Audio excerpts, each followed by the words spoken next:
se retrouve aujourd'hui pour une vidéo très courte. J'aime bien ce format assez court de vidéo, je trouve ça assez cool. Ça me permet d'en faire plus souvent et surtout de les faire en mode un petit peu plus freestyle. Donc le but, c'est que je fasse des vidéos beaucoup plus régulièrement.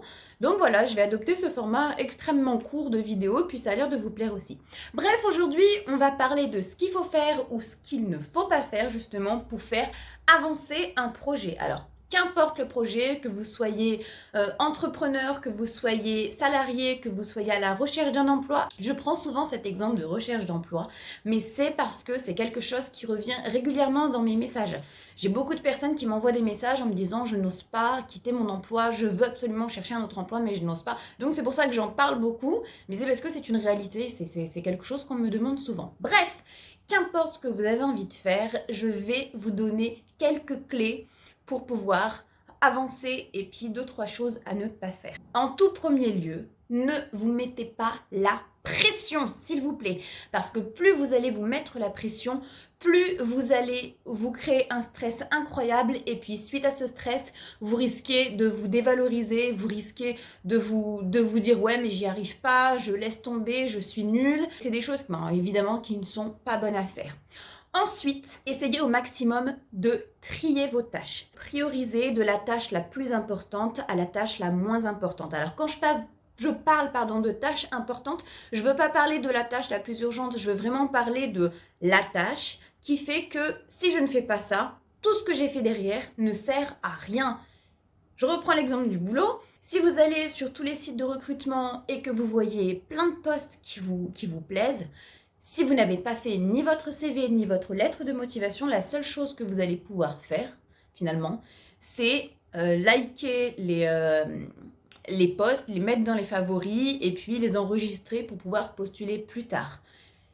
Suite à ça, il va y avoir 2 chemins. Soit vous allez continuer de procrastiner en disant non mais j'ai fait quelque chose aujourd'hui, je suis partie, j'ai sélectionné des emplois. Mais en réalité, c'est pas une action que vous avez réellement mis en place, vous avez juste sélectionné des emplois. Donc vous n'avez pas postulé à ces emplois, vous n'avez pas appuyé sur le bouton je postule. Donc vous allez vous contenter de ça et continuer de procrastiner. Ou bien vous allez dans l'urgence créer un CV et une lettre de motivation mais qui sont très loin d'être bon finalement parce que vous allez faire ça hyper rapidement pour pouvoir postuler en toute vitesse. Ce qui fait que, alors, dans le meilleur des cas, vous allez faire un CV et une lettre de motivation qui vont pas être top.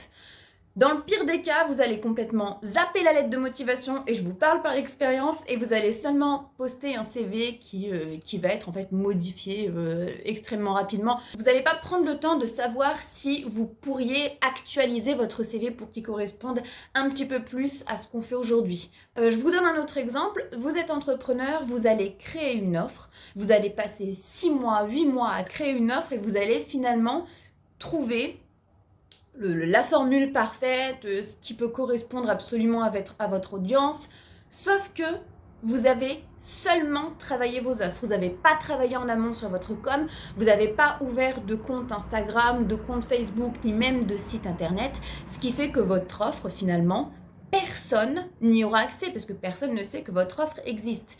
Vous avez mal priorisé les choses. Ça, c'est l'un des points vraiment clés. Pensez toujours à ça. Si je ne fais pas cette action, toutes celles que je fais en dessous, potentiellement, elles ne me servent pas à grand-chose. Donc, je me focalise sur une action plutôt que de tout faire en même temps et puis que ça parte un petit peu dans tous les sens et surtout que je mette mon énergie à faire trop de choses.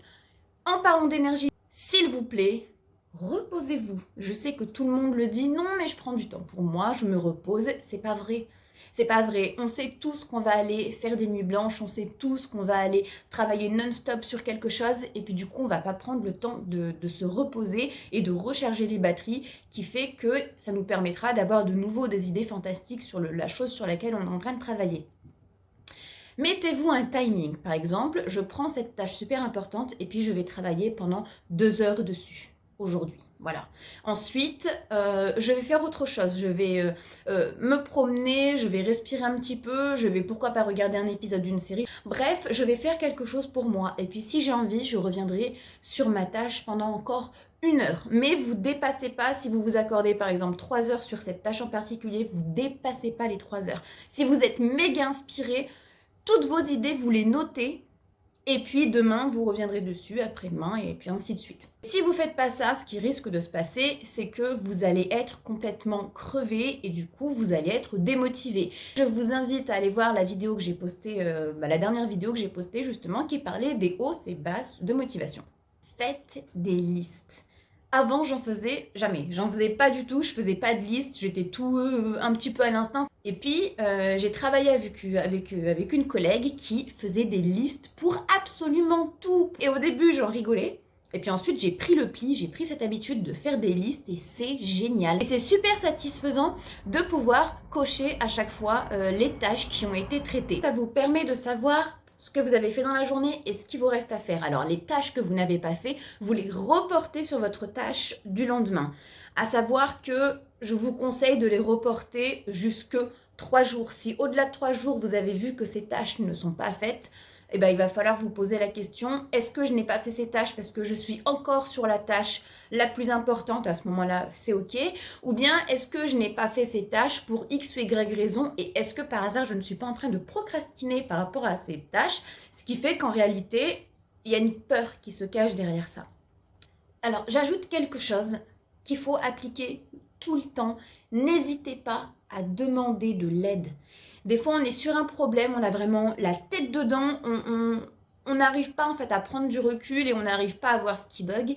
Il ne faut pas hésiter à sortir un petit peu de ça et demander de l'aide. Soit à quelqu'un que vous savez plus compétent que vous, soit si vous avez besoin d'un avis, demandez l'avis à quelqu'un. Je vous garantis que ça vous permettra déjà de respirer un petit peu, de vous sortir un petit peu la tête de là et la personne peut avoir de super bonnes idées et puis vous réaiguiller tout doucement. Ça rejoint ce que je disais un petit peu tout à l'heure, mais s'il vous plaît, prenez le temps de bien dormir et de respecter votre rythme.